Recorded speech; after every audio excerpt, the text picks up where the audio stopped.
Hey, and welcome to another Ymir Q&A. Today, I wanted to answer the question that I saw on a Twitter thread by Mark, and it was he was discussing what's serverless and asking a bunch of questions, and I thought it'd be a good idea to just discuss what is serverless.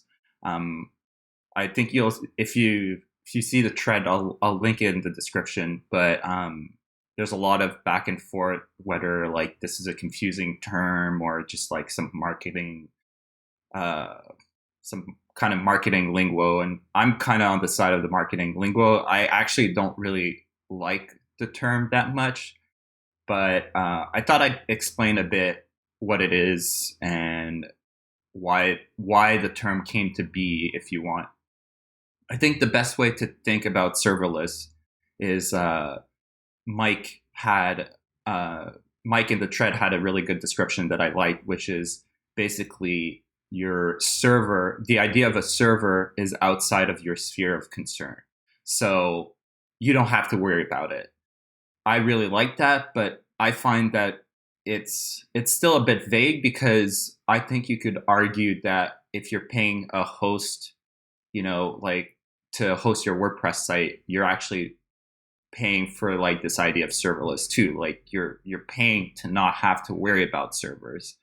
But with serverless, I think the big thing that sets it apart versus, let's say, hosting your WordPress site on a regular hosting provider is that there's really there's really even less server things to worry about. And what I'm talking about that is I'm talking about things like, do I have to worry about server updates? Do I have to worry about, I mean, the hosting provider is going to take care of it, but you're still going to get downtime around that.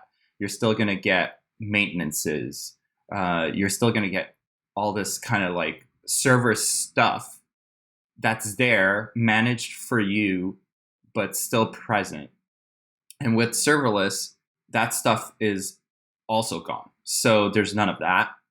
And really, it goes even further than that. You don't have to worry about things like server load. Am I getting too much traffic right now?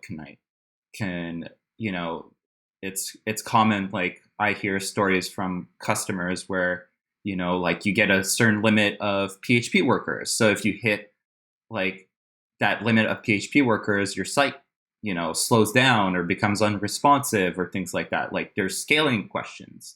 And with serverless, those are gone too. So you don't have to worry about, oh, is today going to be like, am I going to have like a problem because there's a sale with my WooCommerce site or there's this, and I'm basically going towards the limit or over the limit of what I've negotiated with my hosting provider, and then performance degrades.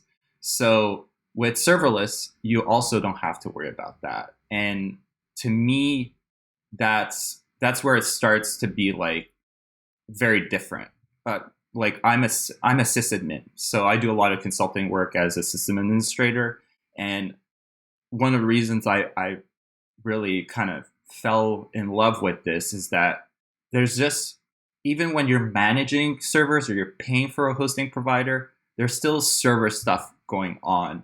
And with serverless, it's really, the less part is really much more important or much more predominant. Like there is really no server things that you have to worry about. Once the code has hit, you know, I Ymir uses AWS Lambda. So once you use, a lot of the serverless stuff comes from functions as a service. So it's a bit out of scope of the question here, but it's a concept called functions as a service, and functions as a service are stateless. So once your code has been imported, and a bit like a Docker container, like once it's been built, it's built forever.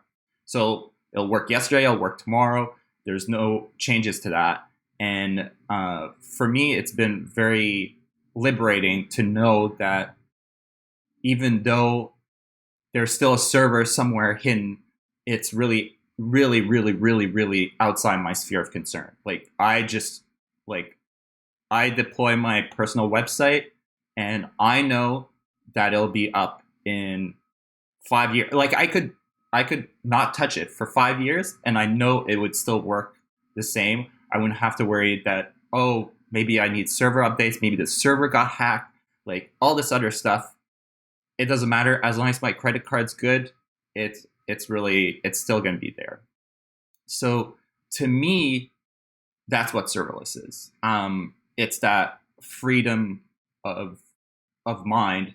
It's that peace of mind, and that's also why that's what's reflected a lot on the Ymir marketing, because I think to me that's the real game changer. Yeah, the scaling is really important, especially I deal with customers that have very significant WooCommerce scaling issues, and it it's the best solution for that. But I think for everybody else, if you have to think about serverless, it's really about caring less, like making your server a commodity. Like it's just something that you know it's there, kind of like opening a light switch.